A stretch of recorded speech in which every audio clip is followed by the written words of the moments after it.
Hello, for those of you that don't know me, I'm Frankie. I'm Communications Director for All the Elements, and welcome to the second session in the Resilient Community Series 2026. The Resilient Community Series is run in partnership between All the Elements, YHA Outdoor Citizens, and with support from Sport England. The series that we run is entirely based on feedback from our community, and this year the focus of all three sessions is diving into different challenges around funding. This is the second session, and we're going to be looking at how to survive in uncertain times, creative strategies for managing income insecurity. Really excited to be joined by Leah Selinger. Leah has over 2 decades of experience as a fundraiser, and so we're really excited to have her sharing her knowledge and expertise with us today. And with that, Leah, I'm going to stop sharing and I'm going to pass over to you. Lovely. Thank you so much, Frankie, and lovely to meet everyone. Hello, welcome to this session. So as Frankie said, I'm Leah. I am delivering today's session, and yes, I've been working in the sector for, a lot longer. I think Zoom means you can't quite see all the grey hairs to show exactly how long it's been, but yeah, been a while. So I started a fundraiser, and I've been a consultant now for 14 years, having left a kind of couple of working as two national organisations as director of fundraising and income generation. And in my consultancy role, I work mostly with small and medium-sized charities, social enterprises and community groups to help them think through sustainability and resilience, particularly when things are challenging for them. So how do you raise money that's right for you now? How do you do that in a way that is sustainable and resilient? So what's right for everyone isn't always the same thing. So it's thinking through what do you do, how do you make it work, and making it happen. So today is all about recognising that things are difficult. The income generation climate is tough, and it does feel hard at the moment, both for small groups, voluntary sector organisations and large charities. And there's actually quite a lot that's feeding into that. We're coping with a lot as an organisation. It's not just income generation that we're fighting, it's actually the rising costs of running our work. Energy bills, national insurance, those costs are increasing the way that we have to manage our money as well. We've got a rising cost of living crisis, which is meaning not only that there's an element of donor fatigue and falling numbers, but often rising demand for the support that we can offer in the social sector. Some of us are finding it's more challenging to recruit staff or volunteers to actually deliver the work that we want to do. And we have an uncertain and changeable political and policy climate. And depending on where you are in the country, that will vary significantly as well. For example, in England, if we're working at all with local authorities, then we'll be facing local government reform. Whereas in Scotland and Wales, we're seeing a real issue, changing government policy as well. We also know that statutory funding right across the country is dropping. A decade ago, it used to fund around 50% of the whole sector's income, whereas now that's falling and becoming even more challenging, particularly if we're working on a more local level. So it's not a surprise that we're feeling the strain and that it feels uncertain for us all. But today is about the fact there is a way to get through this. And as someone who has been around quite a long time, I can say with confidence that nothing stays the same for long. I vividly remember the 2008 crash and what happened when, I was director of fundraising, a national charity at the time, and suddenly our corporates just went, well, we have no money. We managed to get through it. So the time is not panicking. It's not to panic now. It's time to think clearly and consider how you can be creative, use what you have, and find a way through. And so that's the same regardless of your size, whether you're tiny, medium-sized or massive, it doesn't matter. Hopefully what we're going to talk about today will give you some thoughts on how to do it. So we're going to think through 3 kind of big areas, 3 ways in which you can sort your organisation to survive. The first is showing your best side. How can you frame and position what you already do to open doors to different opportunities? The second thing we're going to look at is how you can best sweat your assets, how you can use what you have, the people, your profile, and the people around you, your partners, you already have, even more strategically. And finally, we're going to try something new and think about if you do want to do something different, how do you do that in the way that's right for your organisation? And throughout all of those three things, the show your best side, the sweat your assets, the try something new, I'm going to focus on how to make that real. And I'm going to draw on some examples from my own experience. And whilst they won't be the same as your organisation, I'm hoping we can draw out key lessons and tips to help you take a similar approach if you think that will work for you. As Frankie said, we've got lots of time today, so I'm hoping not to speak for a whole hour and a half. We've got plenty of time for questions, but as we go, if things do come into your brain, just drop them in the chat. That's fine. I'll try and keep an eye on it, and I can always weave those in to what I'm saying as well. So thanks for engaging with that in that way. So let's start with the first bit then, the showing your best side. And to help me kind of demonstrate to you what I mean by showing your best side, I'm going to share with you my glass of Pimm's. Now, my glass of Pimm's, it might be a fruit punch, it might be a mocktail, depending what it is. But I want you to imagine just that, you're maybe at a friend's barbecue or something over a really nice sort of sunny day. Let's imagine it's a couple of weeks ago rather than today in the rain. A couple of weeks ago, you're on a really hot sunny day and you're thinking, oh, what would I like to drink? And you're probably thinking, well, I want something refreshing. I want something long. Like, I don't want a short drink. I don't want a small one. I want a long drink that's going to be cool and refreshing, but it's summery. So a Pimm's or a punch, that would be quite exciting. Just like, oh, it's got a bit of summer about it. There's something nice about that. Not just the taste, not just the fact it's long and refreshing, but the fact it's got those bits of mint or strawberry or cucumber or blueberries or whatever it is that you like in your mix in there. Now, when we think about something like a Pimm's or a punch, that's what it conjures up to us. It conjures up something special. But actually, the main reason we choose it is the thing I started with. It's a long, cool, refreshing drink. And the reason we choose it's long and refreshing is because it's mostly, reality, ice and lemonade, or in a punch, a fruit juice. It's actually not the interesting stuff, the bits of fruit floating about, the bits of mint. They're the things that make it exciting. But the reality is the thing that works, the thing that makes it the drink you choose, is a combination of the excitement, the fun factor, the ooh, special, and the stuff that makes it refreshing, the lemonade or fruit juice and the ice. Your organisation is a bit like a glass of Pimm's. You are special, you are distinctive, you are unique, and that's what makes people come to you. But what makes you work, what makes you effective, is the boring stuff, the ice and the mixer. That's what's important to you. If you take away, in a glass of Pimm's, for example, the ice and lemonade, all you're left with is a kind of weird fruit salad that no one really wants. So it's really important when you're showing your best side that you don't just think about the things that other people think are exciting.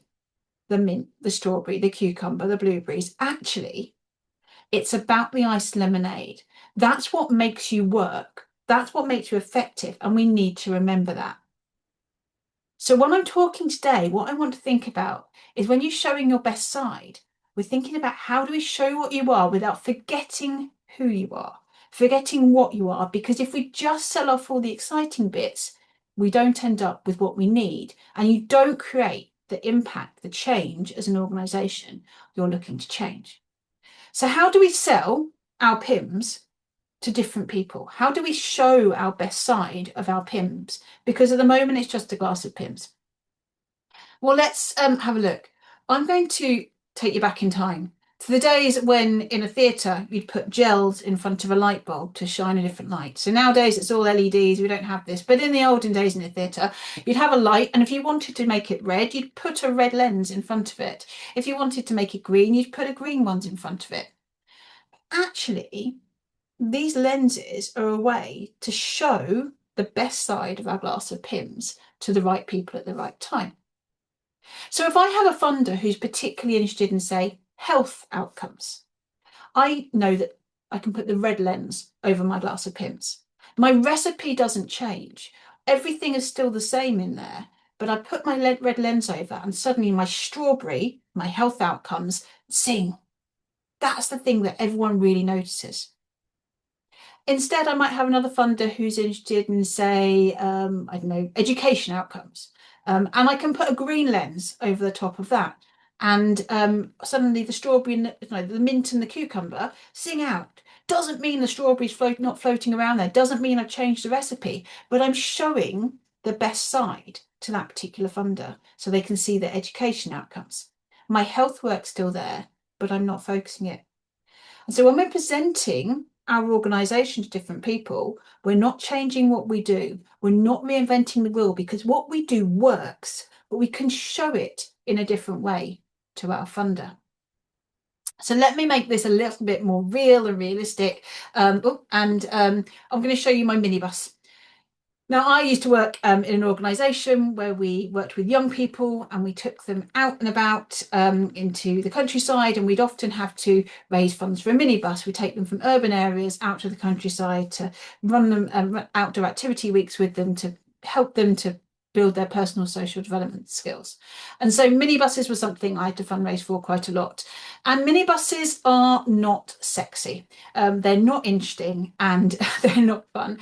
But I can use the minibus to create social change.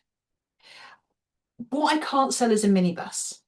What I can sell is what the minibus does. And it's something that we hear marketeers say quite a lot. You sell what it does, not what it is. Now, the minibus is my ice and lemonade. I can't do any of my work. I can't take young people out into the countryside and give them great opportunities if I don't have a minibus. But it's not going to sell. It's not your glass of Pimm's. It's your ice and lemonade. So I need to think about what are the strawberries, cucumber, and mint that I can put into my cup to make it sexy. So what do I do? Well, I use the minibus is driven by a volunteer. So I have volunteering outcomes straight off that I can sell. So my minibus is driven by a volunteer who takes young people from urban areas out for short trips to rural areas to take part in all these activities. And those activities might include, say, hiking or cycling, which helps them be physically fit.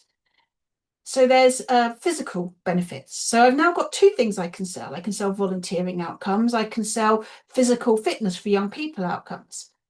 But also doing that, as we know, means that time away from home, school, stressful environments, and being in nature has really clear mental health benefits. And so actually I've got a third thing I can put into my glass of Pimm's here to sell, and that's those. So my different colour lenses, whether it's blue, purple or orange, as you can see on the screen, mean that I've got three ways to sell things to my funders. If I have a funder who's interested in volunteering, there's my blue lens that sell the impact the minibus has over volunteering. It creates volunteering opportunities for individuals to come and take young people in the bus and work with them in the countryside. Or I might have an orange lens where someone is, focus on young people's mental health and the value that outdoors creates in their life. So there we go. So suddenly I'm not selling a minibus. I'm not selling the ice and lemonade. I'm selling the change it creates. I'm selling what it does, not what it is. So it's really important as organisations we know what's in our glass of Pimm's because that's what makes us distinctive. That's what makes us special. That's why we choose us on that hot sunny day, or even when it's raining like it is now. But it's not how we sell it. So how do you identify your lenses? The first thing you need to understand is what you do. So what do you do? And I've got my example here. Is you take young people out of urban areas and offer them opportunities to take part in hiking, mountain biking and climbing. That's what we do. And that we can normally get our head around is every day. But next thing you need to think about is what is the change or changes that the work you do creates. And in this example, we can see young people's mental health improves, young people's physical fitness improves, perhaps volunteers report an increased sense of well-being, and maybe there's even a longer term aim or change, an outcome, which is that there's reduced antisocial behaviour because the young people are physically fit, they're feeling better about themselves, they've got something to do, and that might have a knock-on impact. And then when we know what the change we create is, we can start to think, about the social change that you are selling. And let's face it, fundraising, income generation, it is about sales. We are selling the change we create to our funders. So that might be mental health, it might be changes in physical health, it might be well-being through volunteering opportunities, or it might be something broader like community safety. So when you go back to your organisation, think about not just what you do, what changes that create, and what's the social change that you can sell to your funders. It might mean that opens up new areas of funding that you've not ever thought about as well. Because when you think about the change you create, you might find that, yeah, you've gone for the obvious funders and you fished in the usual suspects, but actually there might be another way of looking at what you do, which opens up new opportunities. The next thing is just to think about is the ripple in the pond. And this is what I'm talking about. We hear the word social value. Especially relevant for those of you who are perhaps looking at tendering for statutory contracts, and increasingly some larger grant makers use this language of social value. And my best way to understand social value is that ripple in the pond. It's the change you have beyond what you do, the secondary or tertiary effects, if you like, what it enables. So if you support someone back into work, then that has economic value, like reduced drain on benefit system, increased tax contributions, or spending in the local economy. If you reduce social isolation, that can reduce number of GP appointments and therefore spending in the NHS or in the A&E, for example. So there's the added benefits. And sometimes the way to think about that is to think about what would happen if you didn't do your work? What would happen if you didn't drop that stone in the pond? What would be the ripple effects then? And then you can start to think about, oh, we do have a bigger effect. So sometimes thinking about those direct social changes is key, but can you take it further? Can you find it out? So I'm going to talk through an example of an organisation, not from your sector, and this is a theatre organisation who did just that, including the ripple in the pond. So this is one of my clients. They're a small theatre company. They use drama and theatre to give voice to disadvantaged groups and to create understanding between those groups and others in their communities. So they're currently working primarily with people with experience of the care system and the justice system. They had some real success in how they sold their work to some audiences. So, for example, they were very successful with the Arts Council with a focus on artistic merit. And also, they've done some good work with the Ministry of Justice for their work with people in prison. But with their care leavers, there was a less obvious funder audience for them because there's not that, there are a few, but there's not lots of funders who just fund people, work with people with care experience. So we wanted to look at ways to make what they do attractive to different audiences beyond, say, art. Because art funders want to fund great art, but actually the work they had has a real social impact. Grant funders were primarily their mainstay, but in some instances they weren't even arty enough for their art funders.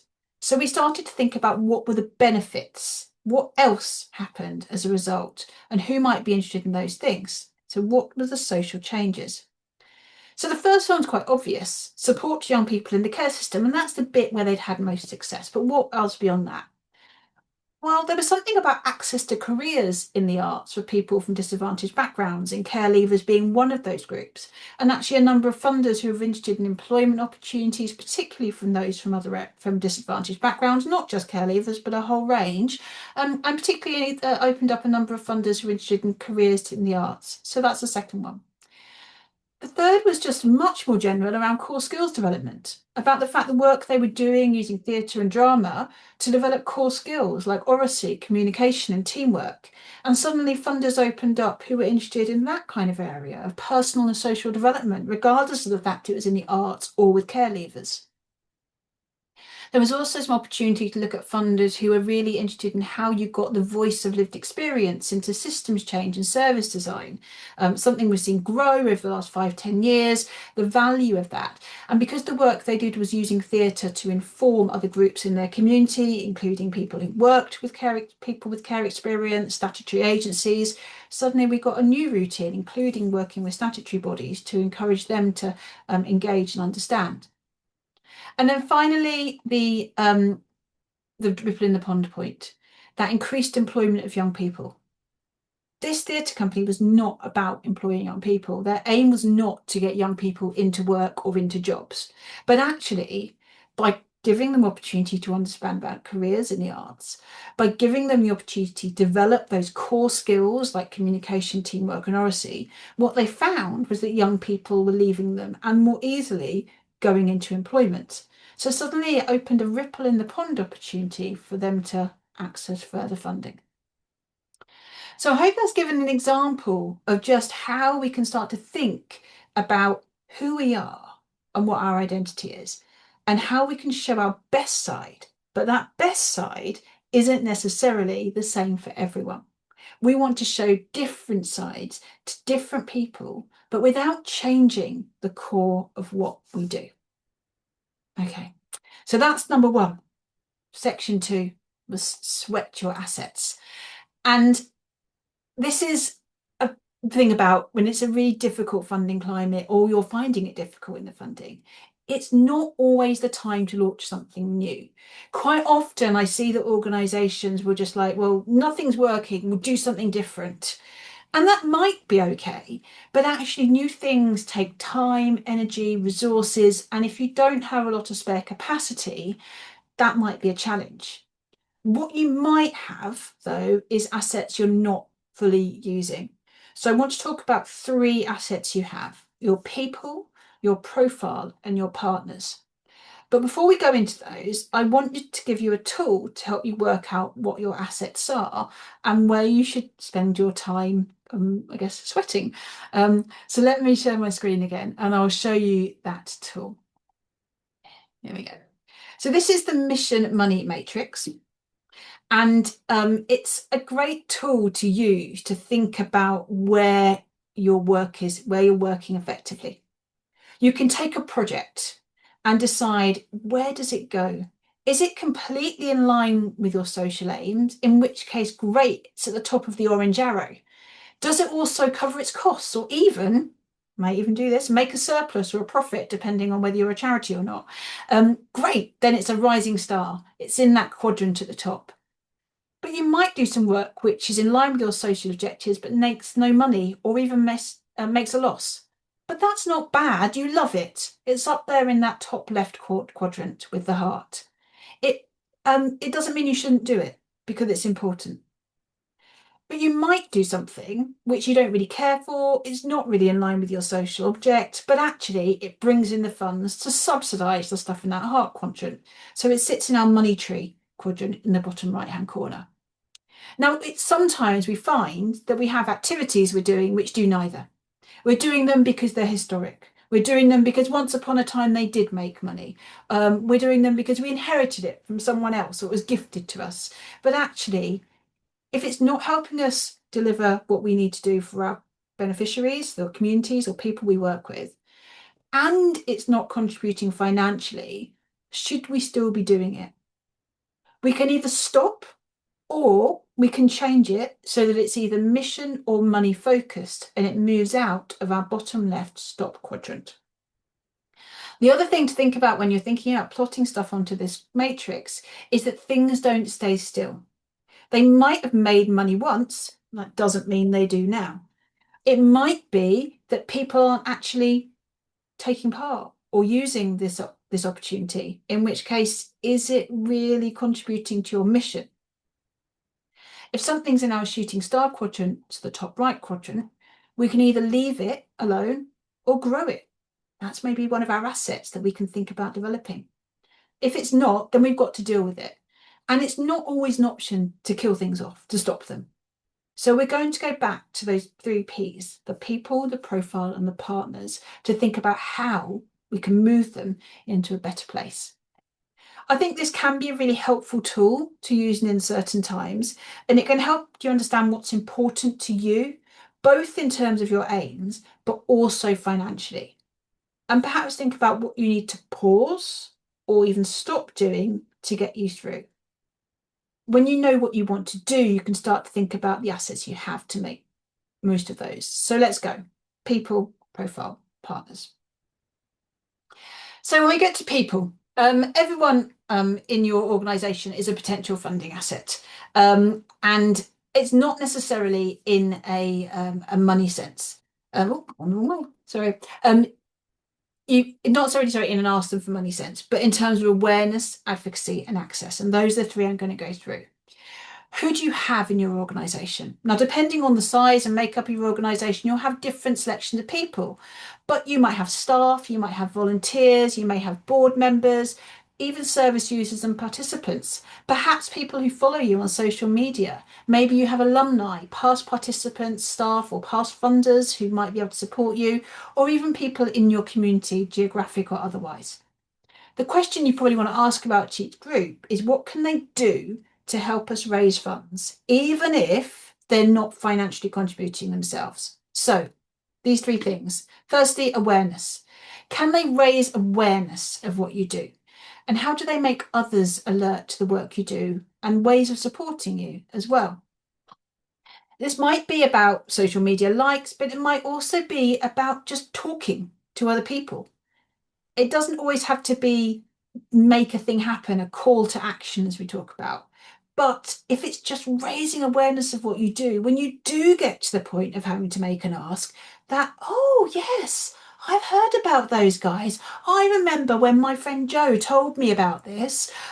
Yes, I get it. And it opening that door. So it's not about asking, it's just about sharing, raising awareness, giving people a slight chance so that that door's just even slightly open when you go and push it. The second thing is advocacy. And advocacy is a bit more than just awareness. It's where someone makes the case for you. So rather than just talking about you, telling a great story, it's actually maybe highlighting something that you've done which is really brilliant. It's a more active role. And not everyone would be in a position to do this, but potentially a trustee could invite you to an event or even hold something in your honour. Perhaps you could have a participant write a blog about what they've found, about what they've gained from the work with you. And perhaps you could share that on your socials and highlight the impact it's had. That's advocacy. That's shouting about the impact it's had. It's opening that door just a little bit further in our awareness. Or it may be even one of your supporters or even a past participant could put you forward as a charity of the year for their company. So, how can they promote you? How can they support you? And then the final thing is access. And access is about even more proactively open the doors, introducing you, setting up meetings for you, creating those links. Now, not everyone, again, is going to be able to do that. But as we know in fundraising, if you don't ask, you don't get. So as long as we're making it aware that people can do that, if you know someone we should talk to, please do make the introduction. They might actually think about it and make it happen. So think about who's in your network, those staff, the board members, your participants, your volunteers, who's around you.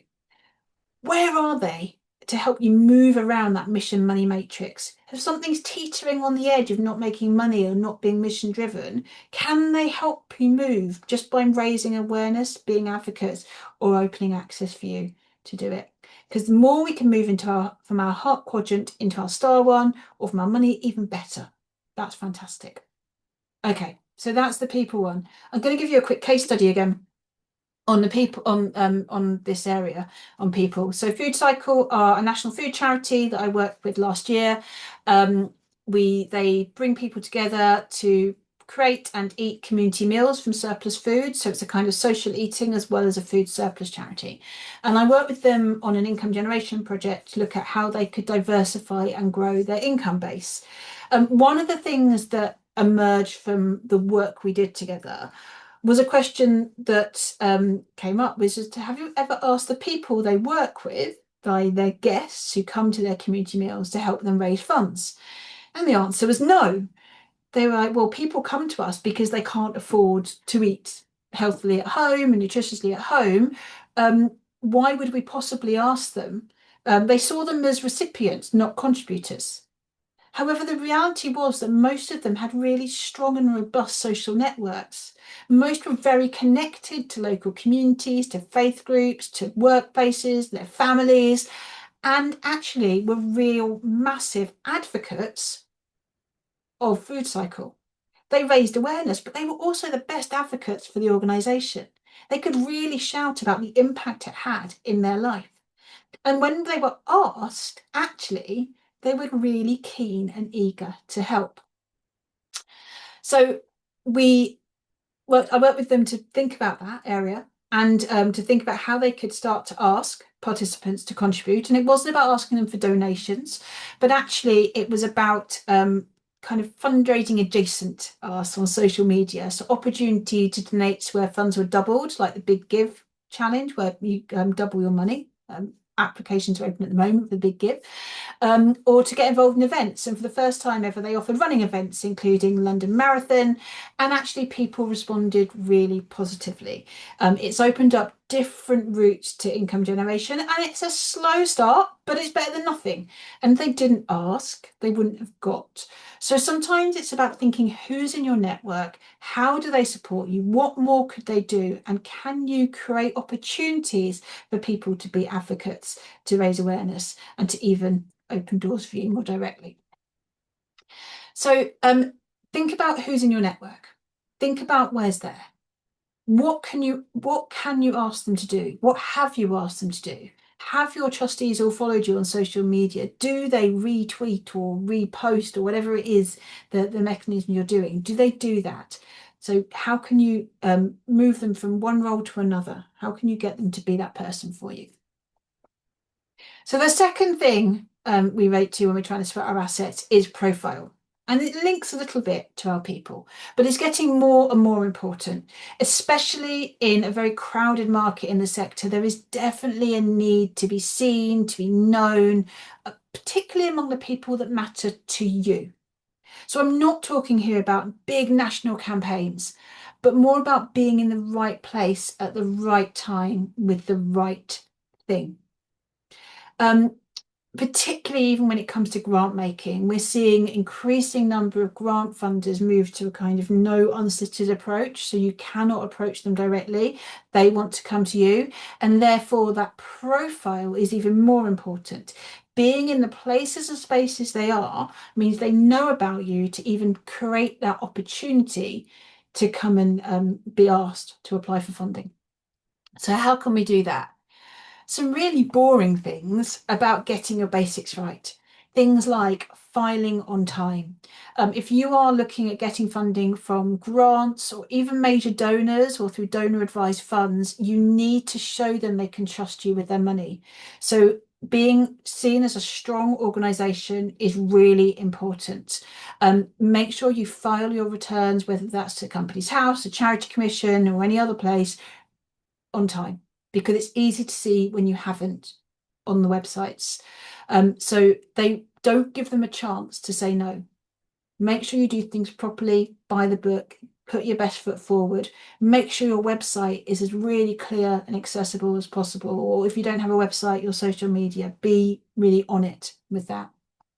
The second thing is shout about your amazing work. Share your impact.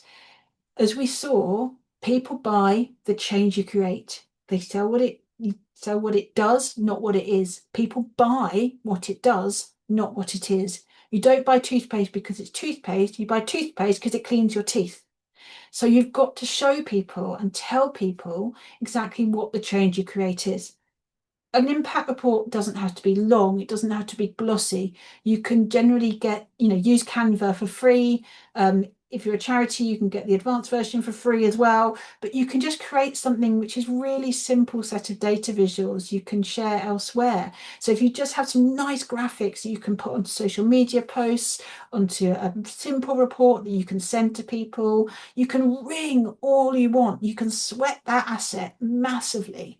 It can be simple stories that bring your work to life. But spending a little bit of time on creating a great impact report means you can recycle that in fundraising proposals or bids, in reports to funders or those who support you, as well as in social media posts or newsletters, for example. So make sure you're really thinking about not just what you do, but what the changes you create and how you can share that. And then finally, be in the right place. So you will know for your organisation the areas you want to get money from think about your funders. Where are they hanging out?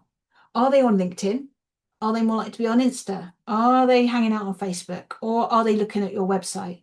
You will know, depending on your funding type, where they should be. And if you don't, have a think or ask them where would they be, or have a look and see if they are active on LinkedIn or not.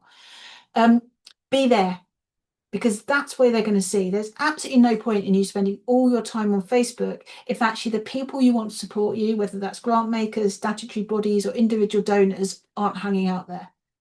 So think about where it might be. That might be about sending out an e-newsletter.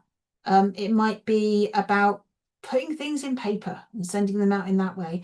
It might be about working with other people and actually getting adverts out within other organisations as well. But get people to share it for you. Back to the awareness point.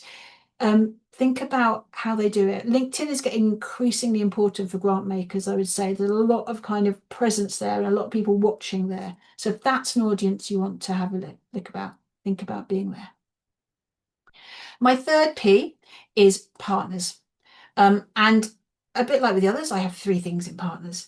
I would say overall with partners, the overriding thing here is in uncertain times, focus on retention, not acquisition. Or if you want to put it another way, keep your friends close.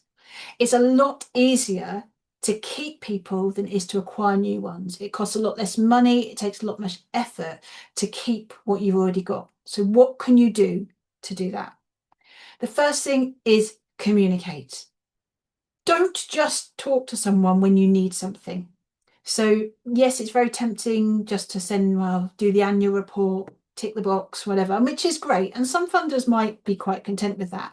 But actually, a little note when you've got some amazing news or a case study, a brilliant story, there's something that's really powerful that's happened in your work, just a short email to let them know can be fantastic. It might be that you do develop an e-newsletter that you can send those kind of communications out to your audiences quite easily. Obviously, you need to get permission to do that, but it's just a short way of doing it. But a quick email update is normally well received from any kind of funder. So don't be silent. Put those good news stories out there. Tell people the amazing work you do. The second thing is a bit harder, but I think it's really important, and that's about being transparent when things maybe go a little bit wrong. Because things won't always be perfect. Things won't go as planned. Life happens. Staff or volunteers leave. There's a churn. I had a client a couple of years ago who had a lottery grant, and I think we extended it 3 times over that time because they couldn't recruit a person to run it. And the lottery were fine with it because they just like, as long as you tell us what's going on, it's not a problem. If you can't start the work because you don't have someone to do the work, that's not a problem. But be honest with us, don't pretend. And I think most funders feel trusted if you talk to them when things aren't great. So if things aren't going quite right, you haven't had the recruitment you needed, beneficiaries or staff or volunteers, that's not a problem. And funders who feel trusted tend to stay loyal because they build a relationship with you. It's a two-way thing then rather than a one-way thing then. If you do have a problem, then offer a solution, not just a problem. So we haven't been able to recruit. This is what we're doing about it. We've changed the tack. We've rewritten the job description. We're working with this different audience to try and get it out there.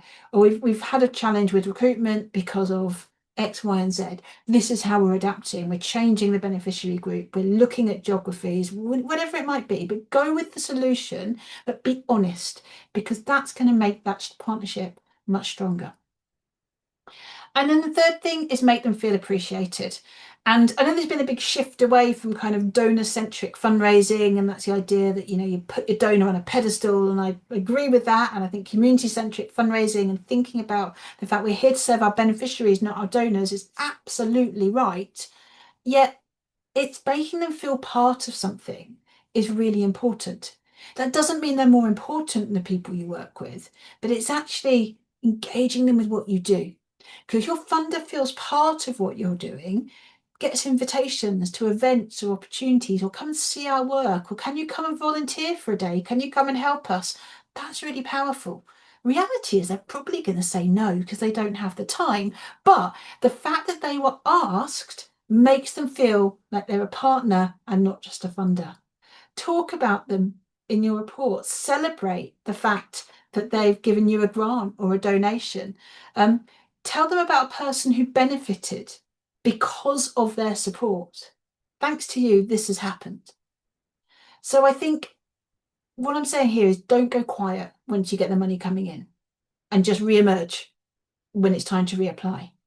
Keep that relationship warm, even if you don't need anything. And it doesn't have to be hard. If you're doing the impact stuff on profile, you'll have those stories that you can drip feed in. It's not about creating something new every time for every funder.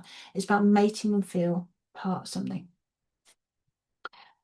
So the third element I want to talk about today is trying on something new.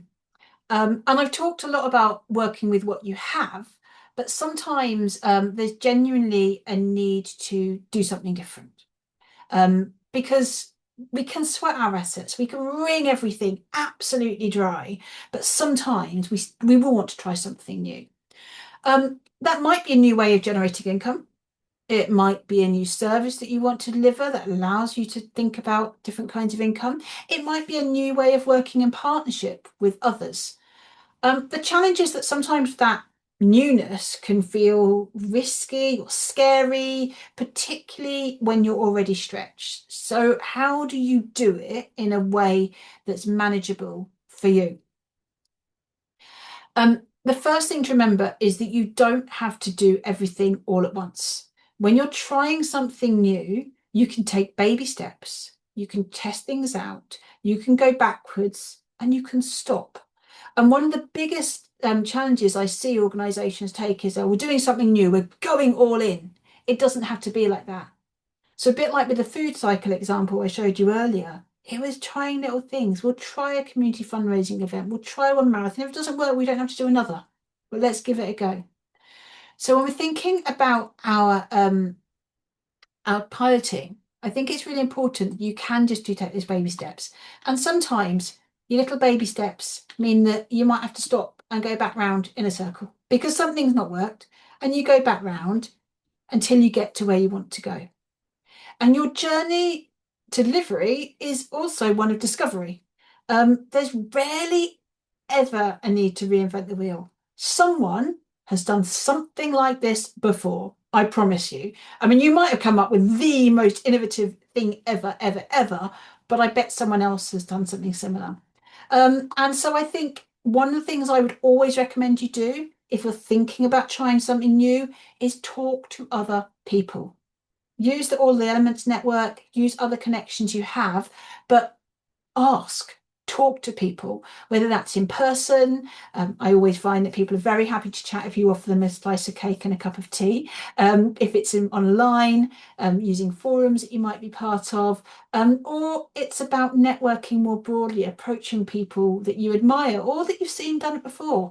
People are always flattered to be asked. I worked with an organisation who worked around mental health a few years ago, like pre-COVID times, was a while ago, and one of the things they were exploring was they had a big database of people, and one of the things they were thinking about is, could we do a jobs board, for example? We've got all these people who are interested in working in the sector. Could we create a jobs board for people and get people to advertise, and that would generate income for us? And so the first thing I did was like, who else is doing this? And I spotted a couple of other national organisations, like infrastructure bodies, who were doing this really well. And one of them was making 20 grand out of it, not a lot. The other was making 250 grand a year in their accounts out of this jobs board. And I'm like, well, what are they doing? Because they're doing it well. So I picked up the phone, found out who rang the organisation, phoned them and said, can I have a chat? Can I take you out for a cup of tea and a piece of cake and find out what works and what doesn't and how you got there? And that was a light bulb moment. I learned from them. There was no competition. We were in completely different sectors. That was international development. This was mental health. Like, we weren't in competition in any way. And that person was really happy to share their experience of what worked and what didn't and how they'd built it up over time to be a really successful income generator. So Don't be afraid to ask. Someone's done it before. They're probably willing to share with you what to do. Read around, ask around, get up to speed with what other people are doing. If you are going to do something new, then you will also probably want to manage the risk. Now, your board in particular might be quite risk averse, or you might have a senior leadership team who are quite risk averse, in which case there are ways to manage that. So I would say be honest. Be honest about what you're piloting and how you're going to do it. And I'm going to show you a list of things to think about in a moment. But think about the time frame you're going to run, what resources you need to put into this. What are the things that your organization are going to be worried about? What's the appetite for risk? Where are the pinch points that you need to preempt before you start trying to do something new? Really importantly, set realistic, measurable milestones that show you're making progress. They don't have to be financial. They don't have to be, we're going to raise £10,000 by this point and £20,000 by that point. It could be, we're going to have a person in post. We're going to have X number of meetings lined up. We're going to have X number of applications submitted, whatever. It doesn't have to be just financial. And then report on those milestones. Tell the people who you need to know, board or senior leadership, whoever it is, what you're doing and how it's going. We said we'd get to here, we haven't, or we have. It's okay to fail. It's okay for it not to work. And it's okay to have clarity on exit points. If by X months down the line we haven't got Y, let's walk away. Let's stop investing resource into it. That's fine. That's why you try things. We don't learn if we don't fail. So think about what those milestones might be. Think about how you'd measure them. Think about where you're going to go with it. And so these points here on my next slide are the kinds of things you might want to think about if you're going to pilot something. What are you seeking to prove or find out? What's the aim of the pilot? Why do you want to do it? Is there a particular problem or need that you're seeking to solve or address? Is there evidence that there's need for it? And why is this the right way to do it? What you're going to do in order to deliver that work, and why is that different to what you do now? Who's going to be involved and who's their roles? Like what staff or volunteers are going to be engaged and how much time might it be? Do you need board members involved? Do you need external stakeholders involved? Who's going to be there?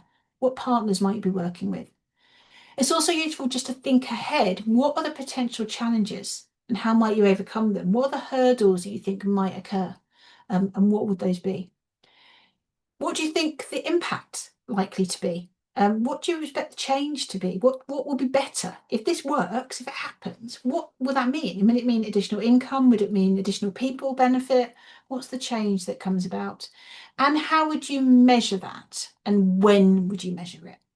Those measures don't have to be quantitative. They could be qualitative. They could be a change that you see in the way that people volunteer with you, that work with you, the impact for the people and communities you work with. And then finally, think about what next. What do you want to happen as a result? Is it, if it works, we'll roll it out. If it works, we'll continue doing it. If it doesn't work, we'll stop. If it doesn't work, we're going to try something different and an evolution of it. So what are the different things that might happen as a result, whether it works or whether it doesn't?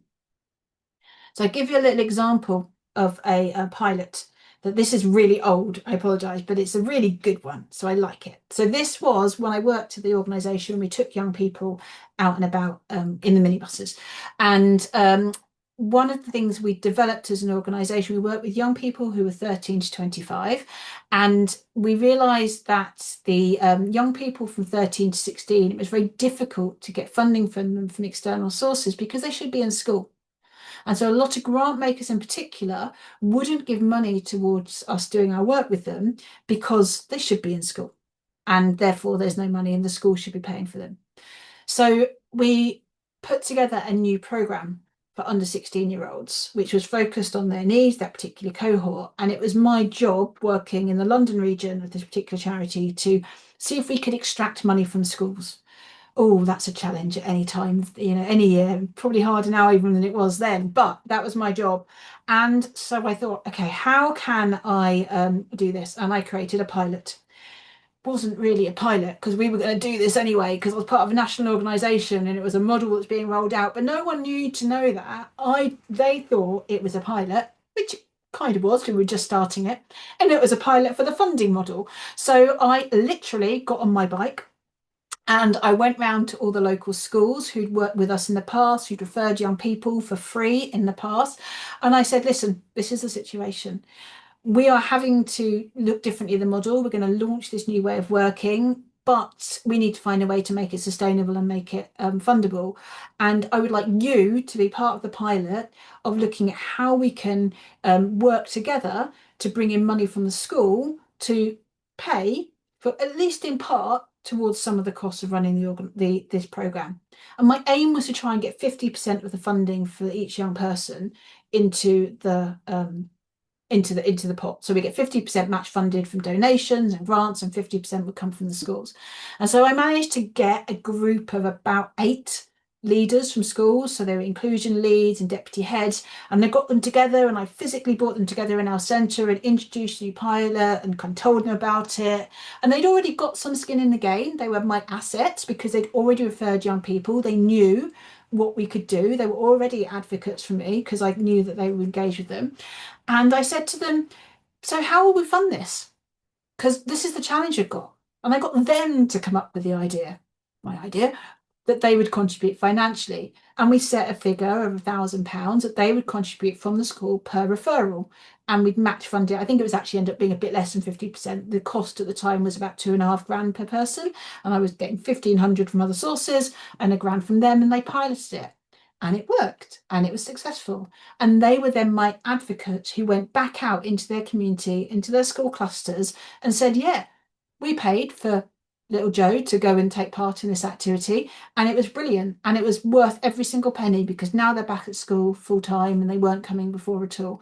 And so it was a lesson learned in bringing people together. It didn't all go smoothly. We had some schools not pay. We had issues with people, dropping out halfway and saying they were going to do it and then disappearing off the face of the earth. It wasn't all smooth running, but I put in place really clear milestones. What was my target? What would success look like? What would it be? And it wasn't brilliant. I didn't get to my target of 50%, but I got to about 40%, which was pretty darn good from zero when someone was getting something free to there.